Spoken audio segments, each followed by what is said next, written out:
Welcome to the Black Girl Flow podcast. We are about cultivating joy, growth, and success in our life, love, and identity. So join us as we find our flow.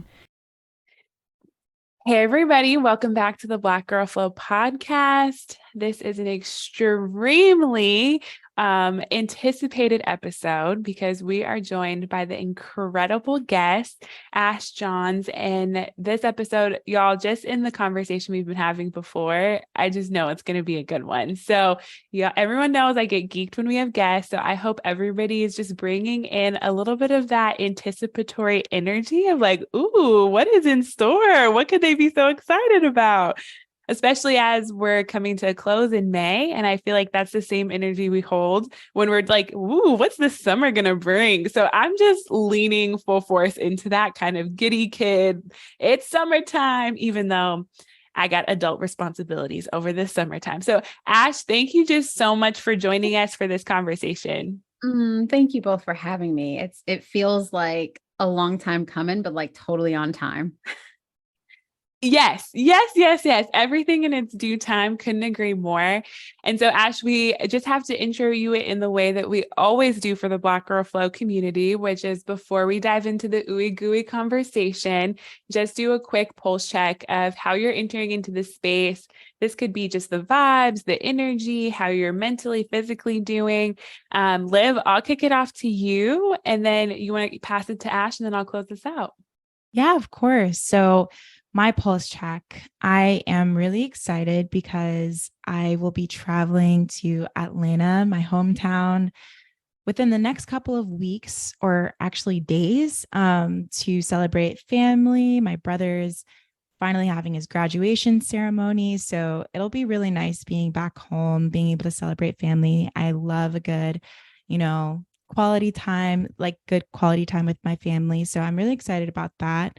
Other than that, I'm still trudging through The Artist Way by Julia Cameron. And that's been such a dope book and resource. Creatives, you have to check it out because I'm just still learning a lot about my shadow creative. I'm learning a lot about my future creative, like what I really envision for myself. And I feel like I've never felt more confident. So May, I'm manifesting that there will be really good news, really great energy for everyone. I had similar feelings with April. I feel like the summer is going to be great. So, yeah, that's just how I'm feeling. Super high energy, very aligned and calm. Ash, how are you feeling today? Well, now I feel like how you're feeling. Oh, I love that. But yeah, no, I'm definitely still integrating.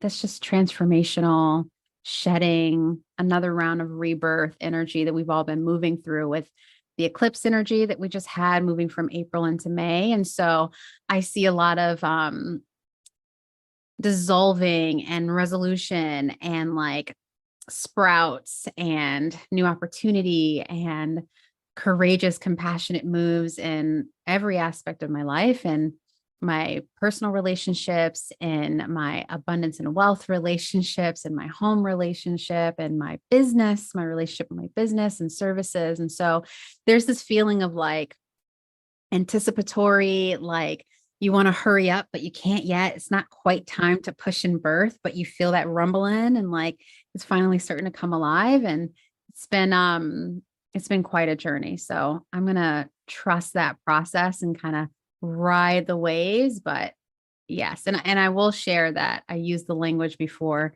we open of feeling rooted and expanding at the same time.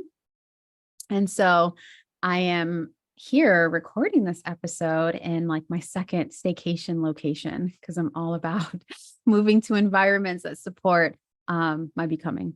So that's what's happening for me. I just want a big cup of what both of y'all are drinking. From just the confidence that Liv is exuding to that anticipatory energy that you're feeling, Ash.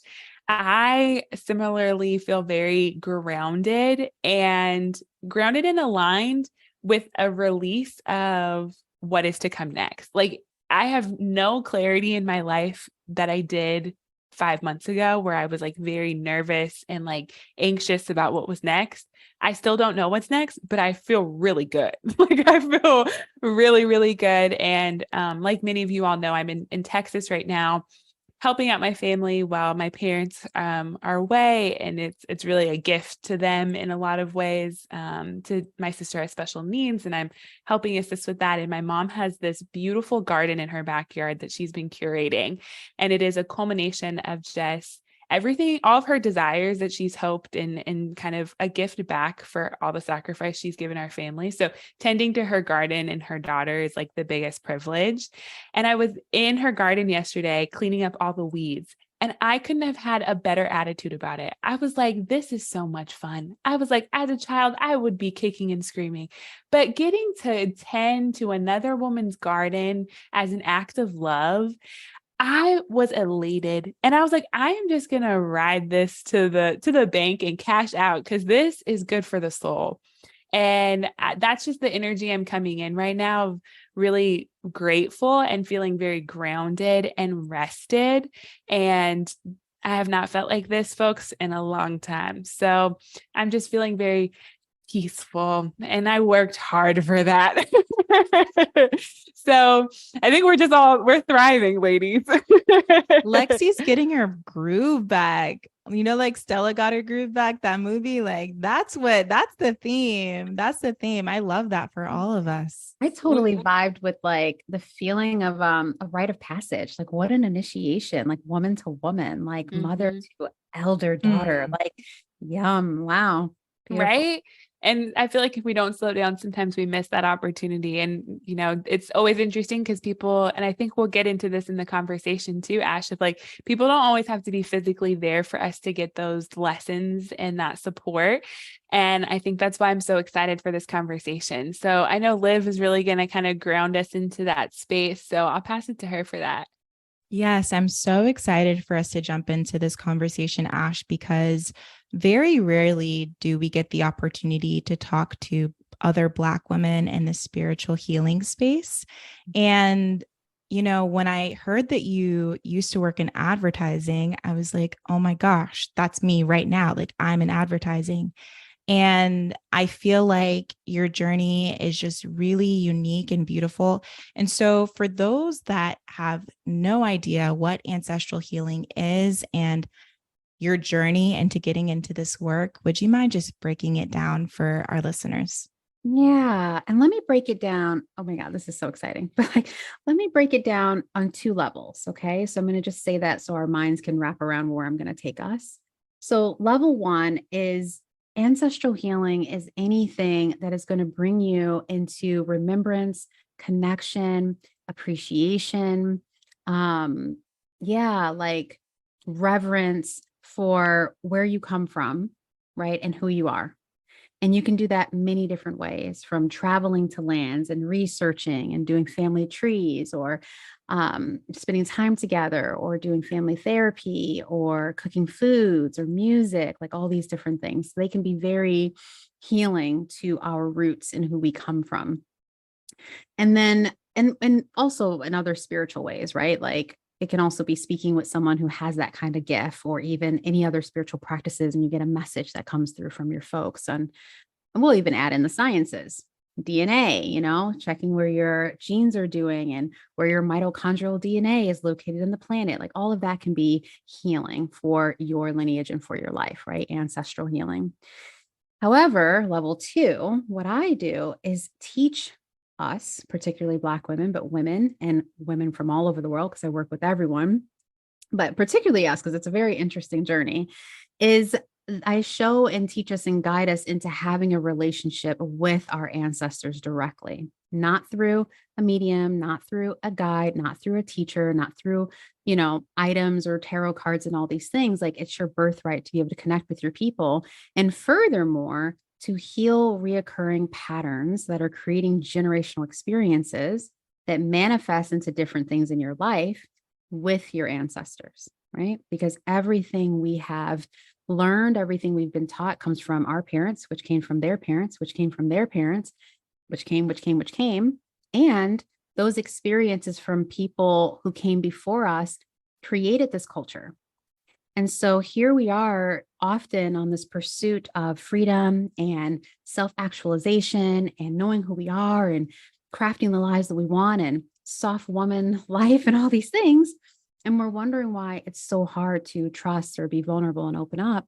But these are patterns of survival that is energetically around us. It's in our cellular DNA, it's in our psyche, and it's in our culture. So the way to do a full holistic healing and becoming, to truly step into your authority as a generational pattern breaker, as a creational empowered woman, as a woman on the front line in modernity and really capable of doing anything that we want, we have to go back to our roots. We have to reconcile, and then we have to step into existing and owning and embodying our true and full nature. So that's my long version, number 2, of doing spiritual healing through ancestral healing, or spiritual practice of ancestral healing for personal freedom. That is absolutely beautiful. Thank you so much for sharing. I mean, I have so many questions. Like, was this something that you discovered from a young age, like when you were a child, that you just had this gift, or was this something that you cultivated over time? Yeah, this is one of my favorite and also most loathed questions, right?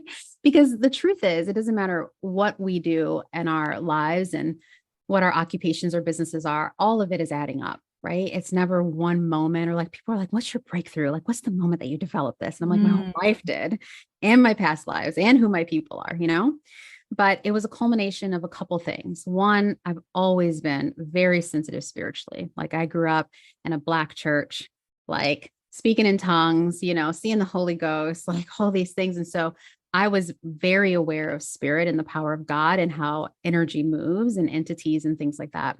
And gifted in that way. My mom would say you'd always be talking in your sleep or making up languages, or I would wake up and tell her dreams and messages, and they were accurate. They were about family members. They were about what was coming up. So there is an aspect of my spirituality that's innate to me. It's inherited from my soul.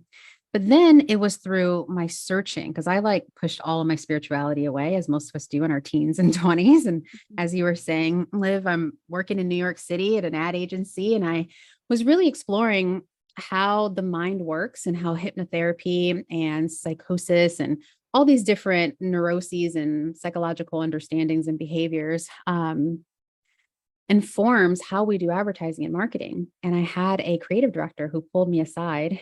I had no idea that I was studying metaphysics and curious about spirituality and was on a path of reclaiming that. And he pulled me aside and he's like, you're so gifted. Like, do you want to remember who you are? And I was like, I'm in the boardroom, like a major ad agency in New York City. And I was like, well, yeah, but my energy was already, And so he became one of my teachers. And later on, fast forward, it took me all over the world working with different shamans and elders and teachers everywhere. I've worked with multiple people. And so it's all these things that have created ancestral healing and understanding that our lives are more than just our own. We are repeating patterns. We are connected to others. And there's a lot of blessings and wisdom that wants to be remembered and lived through our lives. Ash, I think you're in the walls of Olivia and I's house, because you are situated perfectly in between the two of us, in the sense of, if you would have heard our conversation before you jumped on, Liv was saying exactly that. She's like, I just feel like I'm called to walk with the shamans and have had a front row seat of her love for people and behavior and patterns and psychology. And then I deeply resonate with your idea of, it wasn't just this one breakthrough or destination. It was this culmination and journey. And you can very clearly, when you zoom out, see every part of what was being poured into you and where you're gifting. When we're our purest, most innocent self as youth, we're being taught that, there's no barriers for us living in that purpose. And then we, are socialized and in these cultures that teach us or send us messages about ourselves that, like Liv and I have always talked about on the podcast, that might not always be true or fit for us. And I love how you're able to talk about the parallels of navigating those spaces and then still being called back to that purpose. And I love that, because it was a reminder to me that it really is about the journey and the process. the destination comes after that. Like that, you won't even be able, it won't even hit like it used to when you finally get to the like, oh, okay, I was always supposed to be doing this. Gotcha. So much of that really deeply resonates with, I think, how Liv and I have created this space and how we look at each other and we're like, we don't know how we got here, but we know we're doing exactly what we're supposed to be doing. So Liv, I don't know about you, but all of that was like, yeah. No, Right. absolutely. And it's like if someone were to tell you maybe like 2 years into your advertising career that you were going to leave that industry and that you're going to become your own coach and you're going to help women all over the world to connect to their ancestors of all people, you would have been like, What? excuse me? Yeah, Exactly. exactly. Huh? Like, Exactly. what I are mean, we talking about? I'll tell you, Liv, too, and everyone listening. I always love to. I imagine you guys are all sitting in the room with us too, even though we're all virtual, right? Mhm. But yeah, no, not at all. I mean, it wasn't my mother who was just in town. Actually, it's just funny. She's like, no, this all makes sense, But for a long time, I was operating in a way that was like business strategist, like conscious business strategist, and working with conscious entrepreneurs and spiritual entrepreneurs or wellness entrepreneurs because I wasn't ready to come out and say the work that we were really doing. But then everyone would tell people and refer me and say, it's not business. Like it was healing. And it was about healing. It was beyond childhood, like the stuff that was stopping me in business or making me, non-committal in my relationships or, having issues with the same relationships with women. It was deeper than that. And that realization was life changing for so many people to the point that I stopped leading with business and was like, it's about the ancestral healing work. And from there, you can birth anything that you want. So, yeah, no, you could have never told me. But at the same time, I always spoke to people. Everyone would always be like, I don't know what it is about you, but I can tell you everything. And you get right into the core. And then I would be like, all right, so now I want to teach you how to do this because, I'm not going to always be in your life or around. But there's two pieces I want to kind of touch back to what you were saying, Lexi, because they're really important. And that is that ancestral healing is ultimately exactly what you described. It is about healing and deconditioning from a whole lineage perspective. Like that's literally what I call it, the method, because it brings you back into the full power of who you are. It allows us to honor and appreciate our family members and our lineage and where we come from, and no longer be like in this space of victimhood of what our families have gone through or who we were as children or what has happened to us, and really see the creational power that we have. And so sometimes people are like, oh, I'm coming to my ancestors to give me an answer. And I'm like, no, we're going to the ancestors for us to alleviate, for us to clear, to have them support you, but you've got the power. And so I just really want people to understand that this is a modality that supports you be you. Like you are the leader of your lineage and you get to have the impact that you want. And second to that is I noticed that there's two kinds of people who are drawn to this work. And I want to highlight this because you referring to my career and now where I'm at, and like also working with shamans, there's a thing here. And that is that we'll go on this spiritual pilgrimage and work with the shamans and live off the land and like do all this cool ashram stuff or whatever you do, whether in villages in Africa or in South America, wherever you go. And there is a spiritual experience, but I find that those of us, when we dip super deep into our spirituality, sometimes we have a hard time bringing that into embodiment into our regular life. So we leave the corporate and leave the jobs, right? We're like, girl, I'm getting out there. Forget that. And I dropped the boyfriend. You know what I mean? Like, and then we go off and we do it. And then we come back and we're like, all right, so I had this experience, but like the world still is the same. The systems are still systeming, right? And I'm trying to figure out what to do. And then on the other hand, everyone goes deep in this like psychological, like what's the structure and what's the behavior change? And I'm going to lean on my strategy and accountability and all of that typical personal development work.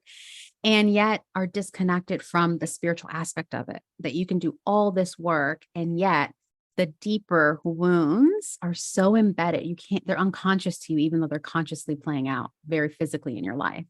And so this work is the perfect overlap of that. Like there's a psychological aspect, there's a spiritual aspect, and there's a physical body or material birthing that occurs as a result. I so appreciate that Yeah. Wow. I second that, Liv, because that is the thing that cuts through a lot, I think, of the stereotypes around taking on this work and these practices, because Liv and I, we're often reflecting on there's so many tools, there's so many modalities to get us to, I'm very clear that my goal is not just healing, it's liberation. All right. You know what I mean? Like it's truly free from the shackles. Okay. And that's the journey of defining what those are and then visioning beyond that. And there are all these tools. And I think sometimes since we have been conditioned in so many of these systems, overlay those misconceptions on those tools. And then we tend to misuse those tools and then get frustrated in the healing process because it's like, darn it, it's not working. Like I'm doing it. I'm meditating. I'm saying the affirmations. I wrote down the manifestations, all of those, and my life is still hard. It's still all these things. And, we're talking around the nuance of this experience. Even you said the uniqueness for particularly Black people in this, because there's a history of the diaspora and the disconnect from, our ancestors in a lot of ways. And there's this idea that actually they are always and will always be with you. So, what are kind of those common misconceptions or barriers or mindsets do you think that keep people away from seeing this as a tool to take on the journey and see it as an integrated lifestyle rather than a one-off? I'm going to try the ancestral healing. If it's not working, I'm gonna jump to the next thing. Which is like, you got to walk it first, like walk the path a little bit. Okay. Don't just put the shoes on if they don't fit. Okay. Live a little bit, just live it a little bit. Well, I think that's why I love this so much, because even beyond a lifestyle, it restores the subtlety of our deepest knowing as it relates to this experience, the spiritual experience of a human. Right. And so, for example, let me bring that into context for us for a second. I've had clients who, again, they came with the energy of, I'm going to do this. Like, I'm going to set up an ancestor altar. I'm going to talk to them. We're going to heal this wound and I'm going to be free. You know what I mean? And I was like, well, it's a little bit more of a practice. Like, they're going to reveal some things. And like, I'll never forget this one client who, she was also a psychologist. It was interesting. I ended up working with a lot of business people and a lot of psychologists, like even PhD folks. So don't be thinking this isn't for you. But like, she was really approaching this from her like type A brain of like, I'm going to do this and I need to understand it. And what are the mechanisms and what's like this executive, like functioning type thing. And her ancestors kept being elusive and like very soft with her. And she was being very frustrated because she wanted to control it to feel safe. So what they were doing through practice was, one, resensitizing her energy in her body to spirit, making her slow down and become present, making her open up her vulnerability and trust and have faith again. And then they came more stronger over time. And so I almost thought she was going to cancel the contract because she was just like, this isn't what I thought. And I thought I was going to call the ancestors and they were going to slay all the white people and handle my clients and the job and and I was like, or they're helping you heal that. So no matter what happens, you know how to maneuver this world. Otherwise, we're going to keep being infiltrated into the energetic shackles of this cultural paradigm instead of overcoming it and moving forward. And that's a big differentiation for anyone who is of indigenous, blackness, brownness, right?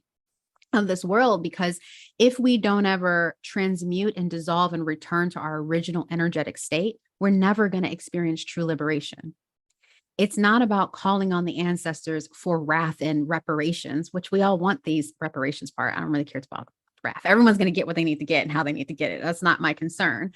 But the true freedom, the true wherever I go, my people are with me and I am beyond this. I am the first in my family to be able to walk in this vibration of wholeness is what makes me drive this work. And that's like the pillar of like purpose that's in this work, in my opinion. So I went a little bit out there with that, but yeah. That is so cool. And I just love talking to you because it's so dope to see your purpose fulfilled with helping so many people across the world with your own natural gifts. And I just love this idea that you give people the tools and the resources and they can use it over time. It's not like a lifelong contract with you. It's like, I'm literally just helping you guide you back to who you already know that you are and giving you the resources to connect energetically with your ancestors. And to that piece with your one client, do you feel like it takes time for your ancestors to build trust with you if you haven't had a relationship with them before? Or does it kind of depend on the person? Like, is it this kind of idea that when we connect with our ancestors, they're waiting for us with open arms? Or is it kind of like, girl, you haven't even been trying to contact me, girl. Like, where you been? Right. Exactly. Who are you? Like, you think I'm gonna just give you the answers that quickly? Like, how do you, in your experience, does that usually play out? Or is it just like different all across the board? Such a good question. It's different across the board, but it's normal because everyone asks me, is this normal? It's normal to experience both of those experiences or those scenarios of like you connect with them and they come in and they're like, hey, we're party over here, party over there. She finally here. Like, oh my God, we've been waiting for you. Like, that's a very common experience. And it's every time it makes me cry because the person starts crying of seeing how loved and how much their arrival has been anticipated and how it truly has been laid on your heart. Like, you were the blessed one to come and to reclaim this level of relationship, right? So that can happen. And then, yeah, sometimes you come through and the ancestors are like, what are you doing? But what I will say is oftentimes, and I'll even describe my experience as a guide so you can kind of get an idea of what this feels like and looks like. But oftentimes when the ancestors are standoffish, it's either one, to teach and lead by wisdom. So they are teaching you something in that experience, or two, they're not elevated ancestors. And that's a really important part too. They're not being elevated is a really important thing because people will go and do ancestor altars or ancestral reverence or ancestor offerings and all these things being like, I elevate all my ancestors or I only want to call forth my grandmother.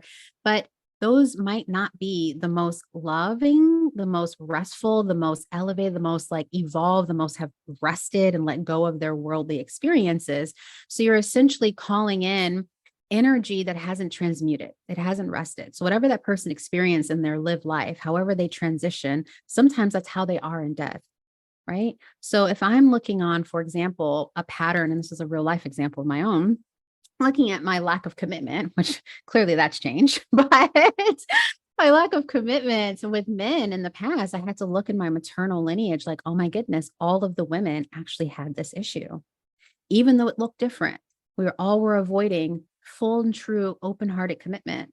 What's up with that? And so if I called on my grandmother who passed away in 2015, she would not be able to assist me in that, right? She might have some words of wisdom, but how many times have we all had a living person be like, girl, this is what you need to do. But meanwhile, they don't smoke cigarettes, but they on the porch like puffing away, like, no, it's like, you can give me that information, that wisdom, that reading, but are you going to help us embody and heal this out of the lineage so I can be a living representative of being healed and changed and transformed? Right? That's what we're going for, not just the advice or the reading, but the true transformation. So the older ancestors further back can assist the whole lineage in that kind of healing work. Yeah. That's so beautiful. And I love that piece of you kind of already having to be self-aware in your issues before even taking that step to call on your ancestors. It's like, you can't just go to your ancestors and with a blank slate. It's like, do the work first and try to understand your triggers and then seek context around them. Yeah. In this modality and the way that I teach it, yes, it does require a level of self-awareness, which is why, people usually come and work with me after they've been on some retreats, they've done some coaching, they've read some books, they've done some, immersions, they've been like, journaling and going to therapy. And they're like, actually, I noticed something. But I'll be honest with you, there's some people who find me on the internet and they're just like, listen, I just felt called. So I'm going to jump in and see where I'm guided. And that's completely fine too. But I will say, hold on, there's an important point. You said awareness, live, and what else did you say? It's really important to say this one. What else did you say before that?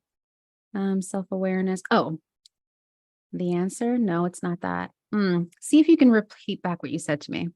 I was saying that it's really beautiful that you are self-aware in yourself enough to then call onto the ancestors. You can't go with a blank slate. I also talked about trusting. Yes, there we go. So I just want to say that's another point of differentiation in this modality, because you're looking at what are the generational patterns, what's actually the core ancestral wound, and how are all the ways of this manifesting in my life, right? And so there's a 3-part series that I'll make sure you guys have the link to. That's really great. It's called Break the Pattern and Level Up. And it's 3 days of me teaching you how to connect with your ancestral guide, how to identify the actual generational pattern, because we often look at the symptom and call the symptom the pattern. Like, oh, all of us got divorced before we were 10 years married. Like, that's a symptom that has occurred over generations, that has a core ancestral wound, right? So if you haven't fully had some self-awareness, there are some tools that'll, help guide you, but I do find that it's a little bit more easeful. You come with some awareness. And it also is, if you go and get a reading with your ancestors, they'll give you the quick answers, right? That's where reading works. And I don't do readings. Like, they have their own, place Practice. in the process. So that's helpful. You'll get the reading, you get the information, they'll tell you what to do. But when we're talking about the whole lineage changing through my life for what I want to leave in the future, that's what I specialize in. Beautiful.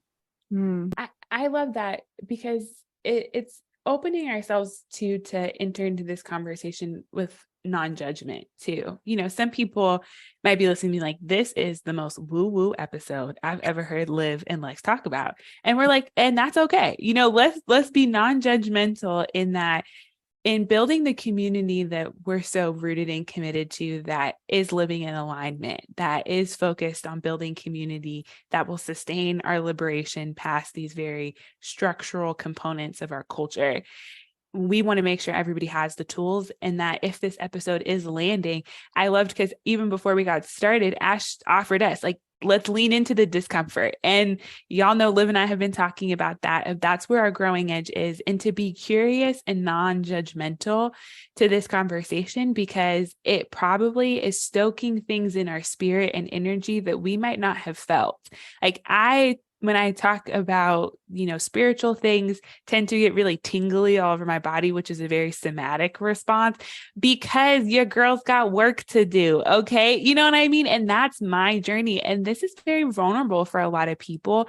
So if people are kind of already being stoked with questions and curiosities about this, I'm just going to encourage them to lean into that. And if this is really resonating, knowing that there's a wealth of tools that Ash is offering to continue that curiosity, to continue into that learning, because this isn't just a read the book and we're done. And that's what we've been talking about with flow. This isn't just, we've often see flow as just a state of being, and you're in it and then you're out. And we're like, actually, we think that this is one of those tools, one of those, methods that can get us to this level, leveled community and sense of awareness. So I just wanted to call that into the space for people, because I know I have as we're listening, y'all, I've been doing ancestral healing. I didn't even know it for a while. And I'm really sitting here being like, oh yeah, Resma's work in my grandmother's hands had me calling up ancestors that did not want to be called. And that made me real all types of, I ain't doing this no more. So this is really real, y'all. I have a white grandmother that she was like, yeah, I'm not the one nor the two. Like, okay, try again later. So I feel really like this is a really grounding conversation. I know that's not it for everybody, but I just want to open up in a non-judgmental way everybody into this conversation to just be curious about whatever it's stoking in your body and in your spirit and in your mind, and kind of just holding that collectively. Yeah, please. Oh, this is just so juicy. And what a blessing to guide us into that, Lexi. Like, thank you for modeling that, and you both being a steward to the community and for us, for that experience and that invitation. Like, how just beautiful. Like, I felt so big sistered, and I'm like here for it. So lovely. And I want to make a couple points about that, because one of the other misconceptions, to go back to one of your earlier questions, is thinking that this is too hard, or it's going to be too scary or too heavy. And that's not true. When you do whole lineage healing, It's about all of the ancestors taking responsibility for what they experienced that is still vibrating through your life and your lineage, right? It's not you to be crying their tears or seeing whatever happened in their life. It's not that experience at all. In fact, a lot of people experience life becoming easier. They can actually have a more regulated life. They can use some of these scientifically proven methods because the energy has shifted for them. So I just want to tell people this method is to alleviate and to empower. It doesn't make it heavy. And also sometimes people think that they're not capable of it. Like, oh, I'm very right brain or I'm left brain and I'm not spiritual and I can't do that. But it truly is your birthright, and it awakens your own intuition and your own spiritual practice through doing it. And so those of us who are of African descent, us Black folks, this is a huge coming home, because if we look at this historically, we were ripped away from our spiritual practices and told that they were demonized, right? In order to enslave us and to control us and to extract from us in this country and in other areas of the diaspora. And then we leaned into knowledge and the mental gate in order to survive and to take on. So a lot of us, especially women and feminine identifying queers and yes, femmes, that's the word I want to use. We're just so excited that we're saying this. Great. We're leading with that aspect of our experience, not knowing how much we need to reclaim in our spirituality and our sensitivity, right? And so what I've learned about this method that still just is incredible. There's so much healing that happens in our relationship with the opposite sex and opposite genders and othering, and also in balancing our creational energy, that we're operating with two energies. And so if you do feel like you're either more left brain or more right brain, or you haven't been accepted in a certain way, when you do this work, you will that relationship will completely change. And the medicine and what's revealed to you for the healing is unique to your lineage. So this is a very important point to make. And I'll pass it over to you ladies, because I know I'm going a little bit longer on this one, but I kind of roll my eyes, as I think anyone who's passionate about what they do. So don't judge me, but this is just my human moment of being like a little bit of a prickly one. When I see people who are like, can I get a ritual? Like, can you tell me how to? And I'm like, this is why you want to do ancestral healing work, because what's a protection, or what will help you sleep, or what will help you feel empowered, or whatever medicine you need, healing your relationship with men, or whatever, going after what you want, your voice, whatever it might be. The antidote for that pattern to change into what you want it to be is unique to you, right? You don't have to light a candle and see something on Instagram, or Pinterest and try to use it when that might not be what resonates for you and your people. And I've seen that in my mastermind, there would be ladies who are going through a similar thing, different narratives, healing a similar wound, but the medicine from their ancestors were completely different. And that's something that you get to cherish. I've had women who started scrapbooks, who were able to create new traditions and artifacts that she can now pass down in her family because of doing this work. And that's amazing. That's so dope. And it's really about this, not one size fits all. Like, we are all unique beings, and to honor methods that work for you. And kind of back to Lexi's point before, it's like there's just so much information out there. And I really like how it all comes down to a specialized mode of, this is what you should do. Like, this isn't necessarily like an Instagram, like you look at these 4 tips on social media and then like all of a sudden it just clicks. And so I really appreciate you for sharing that. Thank you. Yeah. And honestly, Ash, we could like talk to you all freaking day long. Like, there's still so many questions that I have and that Lexi has, but to honor your time, we love to ask our guests, what does flow mean to you? And then the last question is going to be, what projects do you have happening right now? Where can people find you? Flow to me. Oh my goodness. The first word that comes up is just balance. I think about my paternal lineages, both fathers' fathers and fathers' mothers, and my maternal lineage, mothers' mothers and mothers' fathers, being in harmony through me. and that I know when to be on my throne and like holding a standard and showing up in the world in a way, and also how to be a student and on the ground with my hands dirty and just being a multi-faceted, dynamic person like that. That's flow to me. Yeah. Thank you for asking that. I love that question. Multifaceted is just the wave. Okay. Like, I love that. I love your answer. And what projects do you have going on right now? Like, where can people find you? Great question. So this is my first time telling you one of this. So if you're loving this episode and you're like, oh my God, Ash, please don't be disappointed with what I'm going to tell you.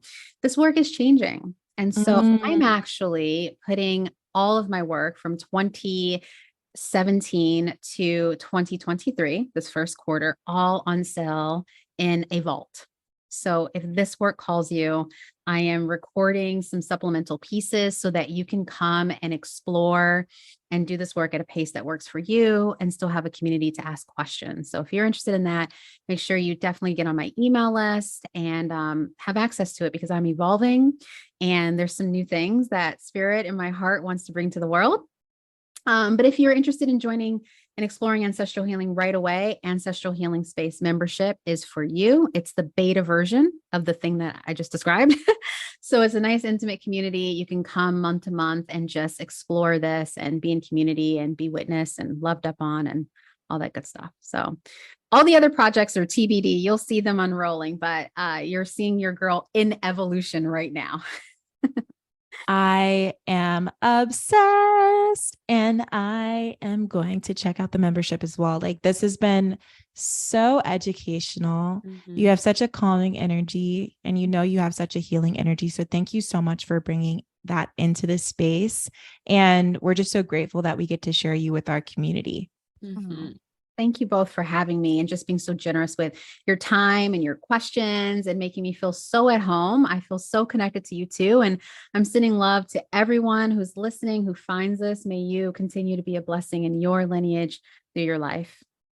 Oh, wow. We receive that. We receive that. And folks, we'll see you next week. With that, peace, love, blessings. Bye, y'all. Bye. All right, that wraps up our episode this week. We'd really appreciate if y'all could rate us on Apple and Spotify, as it really helps grow our BGF tribe and support our podcast. As always, the conversation continues on Instagram and TikTok, so connect with us there if you want to join in on all the keys. With that said, we will see y'all next time. Rest well, folks.